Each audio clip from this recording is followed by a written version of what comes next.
Bastidores do Júri.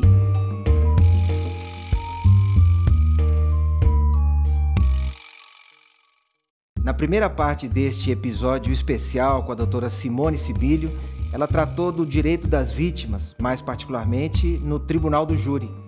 Nesta segunda parte do episódio, em continuação, ela abordará esses mesmos direitos, mostrando como os aplicou num caso concreto. Aliás, um caso de repercussão não só nacional, como internacional. Aquele que culminou com a morte não só de Marielle Franco, como também de Anderson Gomes. Simone, o que aconteceu e como que esses direitos foram aplicados nesse caso concreto de repercussão internacional?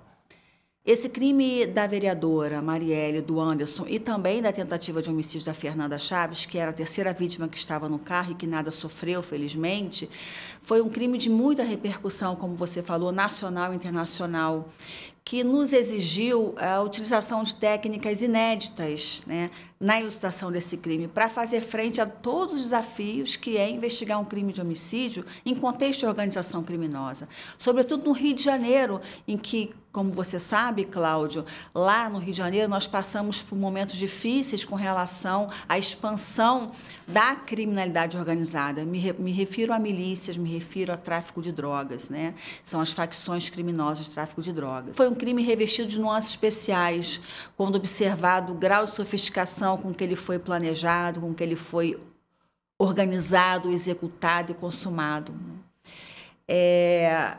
A precisão com que os executores, o que já nos chamava atenção, chamava atenção a precisão com que os atos executórios foram realizados, né, pelos executores no monitoramento, perseguição da vítima. Os indícios encontrados no local do crime. Quais eram os indícios encontrados no local do crime? Havia 3 pessoas no local do crime, só que elas não viram. Uma delas apenas escutou e 2 que estavam na rua não viu, não teve condições de ver, né, a face dos executores, porque em nenhum momento houve o desembarque do veículo, né, não houve desembarque do veículo para atirar. A arma do crime, esses vestígios, sobretudo os vestígios, quais eram então? Eram 9 estojos de munição calibre 9 milímetros, sendo 8 de fabricação brasileira, da CBC, e 1 de fabricação estrangeira, em um lote meticulosamente escolhido. Um lote meticulosamente escolhido a apresentar uma indiscutível dificuldade de rastreio, e eu explico. O crime da Marielle e do Anderson, ele só encontra semelhança com relação à complexidade na elucidação com o crime da com o crime da justiça Patrícia Scioli. Isso, com o crime da juíza Patrícia Scioli. Aquela época, salvo engano, 2008, 2010, também havia sido empregado técnicas inéditas, só que naquela época a tecnologia era uma, a realidade era uma, os criminosos falavam ao telefone, hoje os criminosos já não falam mais. Mas naquela época utilizou-se também, né, ou seja, o rastreamento dos estojos. E você sabe que com o lote a gente consegue identificar. Só que no caso da Marielle, já sabendo, porque aquela técnica foi exposta em rede nacional num programa de domingo de uma determinada emissora. Então, os criminosos eles começam a se defender antes mesmo da prática de crime. Como?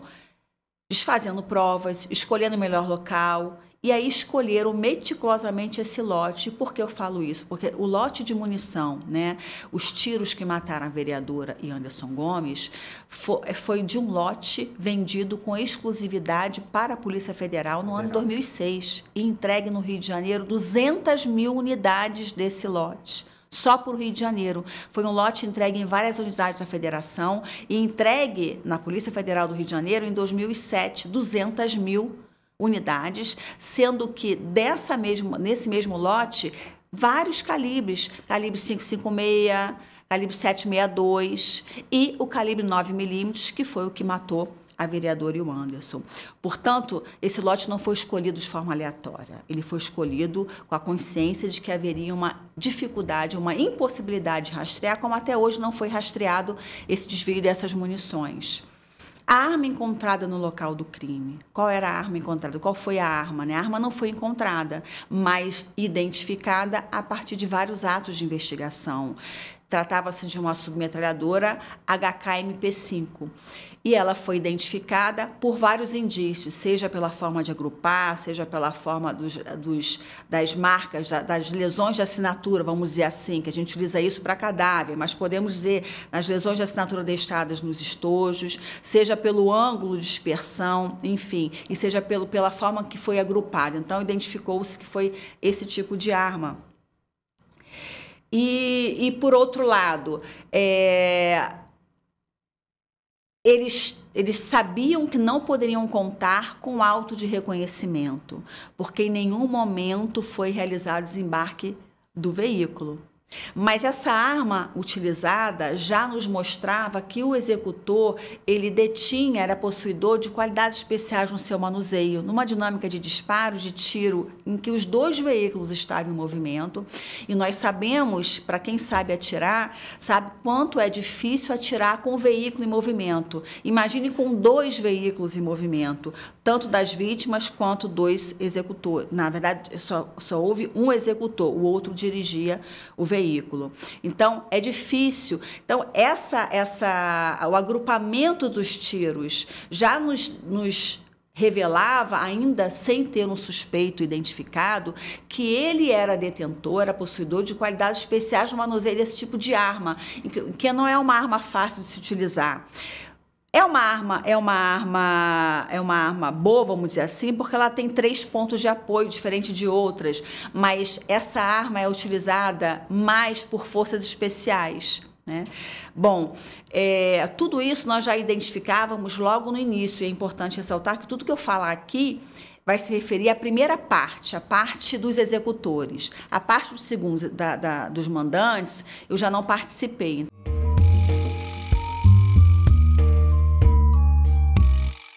Quando você diz que você participou dessa primeira parte, aliás, de suma importância, porque foi a primeira parte, mas que deflagrou toda essa investigação e essa apuração. Você participou enquanto integrante de uma força-tarefa, porque você integrava o GAECO, como inclusive primeira mulher a integrar esse grupo especial. Pode só fazer essa observação para aqueles que não acompanharam de perto e para que possam compreender essa situação. Você estava no GAECO e, como tal, chefiava, coordenava esse grupo, é isso? Sim, exatamente. Quando o crime acontece, 14 de março de 2018, eu não coordenava o GAECO, eu era um membro do GAECO. E esse crime, ele não foi para o GAECO imediatamente assim que ele aconteceu. Ele ficou com o promotor natural, com uma outra força-tarefa, mas entre os promotores da Promotoria de Investigação Penal. O GAECO entra no caso 6 meses após o crime. Durante os 6 primeiros meses ele ficou a cargo, o controle externo da atividade policial em relação a essa investigação ficou a cargo de outro promotor, que era o promotor natural. Mas quando muda o promotor natural, a promotora, que não era titular, mas era promotora com atribuição nessa Promotoria de Investigação, ela pede, então, auxílio ao GAECO, Grupo de Atuação Especial de Combate ao Crime Organizado. Então, de setembro a dezembro, eu fiquei responsável pelo GAECO por esse crime, que atuava em conjunto com a promotora natural, que era a doutora Letícia Emília. Em dezembro, então, eu passo a coordenar o GAECO. E aí, na função de coordenadora, eu continuei responsável por esse caso. Quando se fala em força-tarefa, havia uma integração, uma interlocução entre Ministério Público, Polícia Civil, nesse sentido? Sim, esse crime, como eu estava dizendo, desde o início, ele já demonstrava, porque além dessas informações com relação aos atos executórios, a precisão do executor, como ele, né, os indícios, vestígios, os estojos, a arma do crime identificada, Houve também um levantamento psicossocial da vítima, Marielle, porque desde então já se sabia que ela era a vítima escolhida, porque todos os disparos foram feitos na altura da cabeça dela. Ela morreu com 4 tiros. O Anderson ele foi atingido nas costas, exatamente em razão dos disparos que teriam sido feitos para a Marielle. E a Fernanda, ela estava ao lado da Marielle, e o corpo da Marielle serviu como escudo para a Fernanda, que não foi atingida por nenhum disparo. Bom, todos esses indícios ali encontrados já nos demonstravam, àquela altura, que esse crime seria elucidado não por prova testemunhal, mas por provas técnicas. O que você sabe, né, Cláudia, que você é do júri, que contraria as estatísticas de homicídios, em que, na sua maior parte, os homicídios são elucidados por provas testemunhais.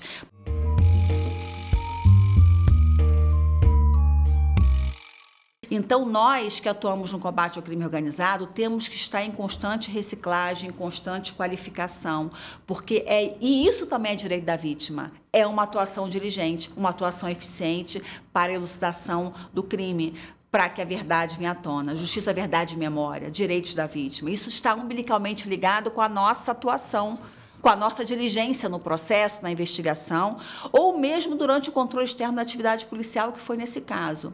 Então, estávamos diante desse caso. Foi um crime que, pra você ter uma noção, pelo menos nos 6 primeiros meses, havia 2 volumes de disque denúncia. O que também teve de tudo nesse caso, muita denúncia falsa para desvirtuar o rumo da investigação, né? Esse crime é a única investigação, a investigação desse crime é a única investigação que eu conheço, que somente a ela, durante o período que eu atuei, nós tivemos 4 ações penais de obstrução de justiça. Eu ouso a dizer, né, que nenhum outro caso, né, essas obstruções tangenciaram assim, com tamanha intensidade, né? Então, são 4 ações penais, inclusive com familiares, com amigos de um dos executores participando e que já foram processados e condenados. Então, por obstrução. Por obstrução da justiça em relação a esse crime. A primeira, que foi feita por um policial militar e a sua advogada, que foi a obstrução da justiça, cujo inquérito foi feito pela Polícia Federal, que trabalhou conosco, o Ministério Público do Rio de Janeiro, fazendo o controle externo, e a Polícia Federal do Rio de Janeiro, a Polícia Federal foi designada para apurar a eventual obstrução, e a Polícia Federal concluiu que a obstrução teria sido feita por um policial militar e por sua advogada, também já processados, também já condenados. Portanto, 4 ações penais, 4 investigações só relacionadas a esse crime. A repercussão foi tamanha, inclusive repercussão internacional. Vários países, sobretudo da Europa, enviando para nós mensagens, cobrando, solicitando que nós pudéssemos informar como é que estava uma investigação. E que nós também, de forma absolutamente transparente, respondíamos a todas essas cartas via Procurador-Geral de Justiça, né? Ou seja, naquilo que a gente podia informar, porque muita coisa sob sigilo, a gente informava que já havia uma denúncia em relação a 2 executores. Portanto, vários países, Portugal, Espanha, França. Então, assim, organizações internacionais fazendo contato conosco, toda a sociedade cobrando. E, sobretudo, a dificuldade em si de que os executores, agora já identificados e réus confessos, né, tudo aquilo que se apurou durante a investigação, o que nós temos hoje, e que já foi noticiado pela imprensa, né, porque nessa parte eu não atuei, da delação dos executores, eles confirmam tudo aquilo que se apurou sem delação. Então, portanto, nós fizemos um acervo probatório, né? Nós fizemos, né, toda uma pavimentação com provas robustas, com provas técnicas, com provas firmes de quem eram os executores. O ineditismo dessas técnicas também consistiu em formular e manejar pedidos às empresas de aplicação de internet, me refiro a Google, Facebook, hoje mudou o nome, é Meta, Microsoft, Apple, com pedidos absolutamente inéditos, que nunca havia sido feito antes, inclusive revelado por eles. Alguns pedidos até hoje contam com a resistência, que ainda não foram atendidos, e isso está hoje no STF com repercussão geral. O tema, salvo engano, é 1148, eu posso me equivocar porque já tem algum tempo, mas isso está hoje no STF, né? Com relação a alguns pedidos que nós conseguimos êxito, seja pelo juiz do caso, seja pelo tribunal local, seja pelo STJ, em que todos os pedidos foram mantidos, obrigando as empresas de aplicação de internet a fornecer aquelas resultantes para nós. Hoje, um desses pedidos está no STF, e aguardamos essa solução, mas a gente acredita que para combater o crime organizado, sobretudo quando os autores, né, são pessoas, são profissionais do crime, do submundo do crime, porque a gente não pode esquecer que essas pessoas integraram o Estado. Essas pessoas eram agentes do Estado. Um deles, inclusive, já trabalhou na Delegacia de Homicídios, da Baixada Fluminense. Portanto, os envolvidos, né, os réus, eles já tinham a expertise. Não eram uma qualquer pessoa, eram pessoas que sabiam exatamente todo o caminho que os investigadores iriam percorrer para chegar à elucidação. E exatamente por isso as provas foram sendo desfeitas, as provas foram sendo desviadas. O que possibilitou chegar à autoria foi a prova técnica, porque durante anos a autoria era negada, até no interrogatório. Mas, recentemente, nós tivemos, a sociedade brasileira teve a notícia pela imprensa de que houve delação e de que houve confissão. E a gente sabe, né, Cláudio, que atua no Tribunal do Júri, e você atuou durante muito tempo no Tribunal do Júri, tem essa expertise, a gente sabe que a confissão e a delação nada mais é do que uma confissão trazendo outros envolvidos, sim, que a confissão de um caso nada mais é do que uma necessidade que surge da evidência dos autos. Se eles podem negar, eles negam, mas diante de uma evidência robusta, eles passam, então, eles sentem necessidade para fazer jus a alguns benefícios. Então, hoje nós temos 2 réus confessos, confirmando, portanto, toda aquela investigação.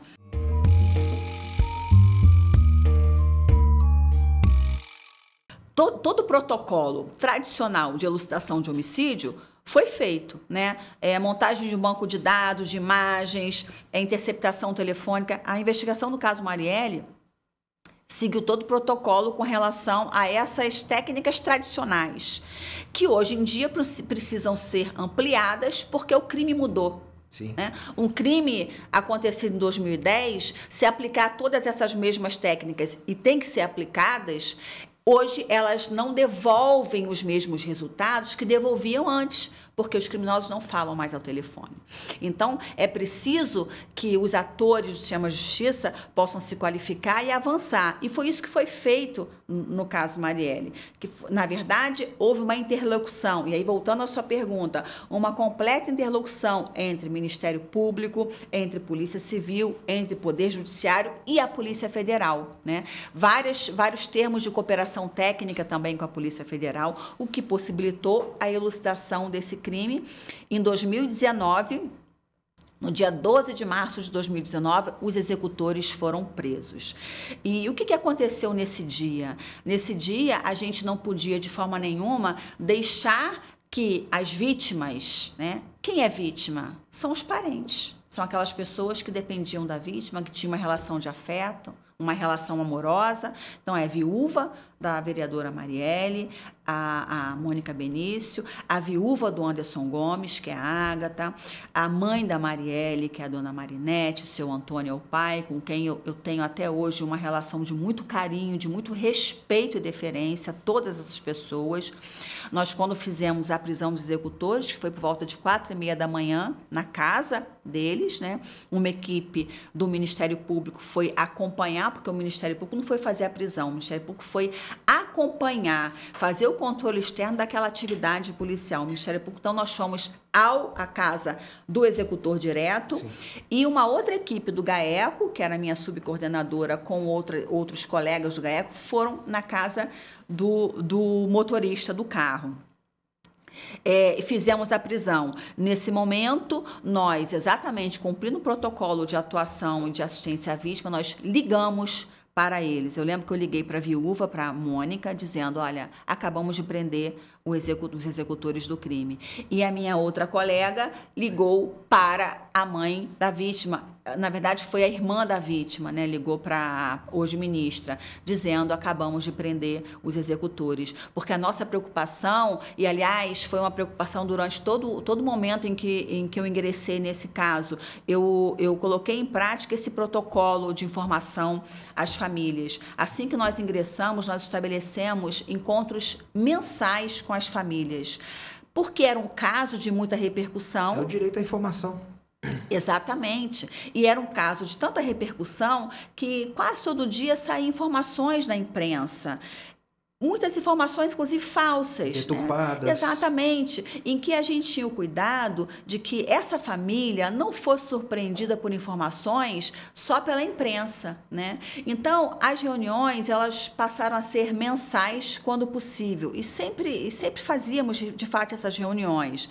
Quando havia alguma coisa extraordinária, alguma informação que poderia impactar e que elas não tinham sido avisadas, a gente fazia uma reunião extraordinária com todos eles lá no Ministério Público para passar, olha, ontem saiu isso na imprensa, mas não é dessa forma, é dessa outra forma aqui. Então, a gente compartilhava aquilo que podia ser compartilhado para não violar também o sigilo. Não avisamos com antecedência, evidentemente, a prisão dos executores, porque estaríamos incorrendo em crime, inclusive, violação de sigilo. Mas eles foram os primeiros a saberem da prisão. Do cumprimento. E aí, nesse dia, nós fizemos esse contato por volta de 5 horas da manhã, pedimos que fossem para o Ministério Público, para que lá o nosso procurador-geral passasse todas as informações, porque a operação ela iria se estender durante todo o dia e ainda outros alvos seriam visitados no dia seguinte. Então, eles passaram ali a manhã toda no Ministério Público, em que foi informada a eles, né, todos os detalhes da operação, tudo que podia ser informado. Com apoio aos familiares, né? Exatamente. Quais são esses protocolos? Que técnicas são essas que foram empregadas? Técnicas de investigação? Que exames periciais? Bom, os protocolos tradicionais eram esses que todo promotor faz, né? Todo investigador faz. Primeiro, com relação à arma utilizada, né? Então, checagem de material biológico no estojo, porque a gente sabe se uma pessoa é expert em tiro, como ficou evidenciado nesse caso, manuseio absolutamente específico e muito, muito preciso. Certamente o violador, né, o executor, ele alimenta a sua arma. Então, tentou-se ali estabelecer se naqueles estojos deixados no chão havia algum material biológico que pudesse fazer um futuro DNA. Houve uma reprodução simulada dos fatos também, que foi a primeira reprodução com tiro real. Foi a primeira reprodução que eu tenho conhecimento com tiro real, utilizando todas as armas e também, sobretudo, para perceber, para que as testemunhas pudessem ter uma memória, aquelas testemunhas que lá estavam e que não viram os atiradores, só viram um braço atirar do lado esquerdo, então, portanto, já sabíamos que apenas uma pessoa teria atirado, para que ela identificasse se ela tivesse memória auditiva, né? Então, foi tentado isso também. Foi tentada uma reprodução simulada quando a gente verifica aí uma imagem que rodou o Brasil, quando já na Rua dos Inválidos, a Marielle, ela ia para um evento chamado Jovens Negras Movendo Estruturas na Rua dos Inválidos, 22.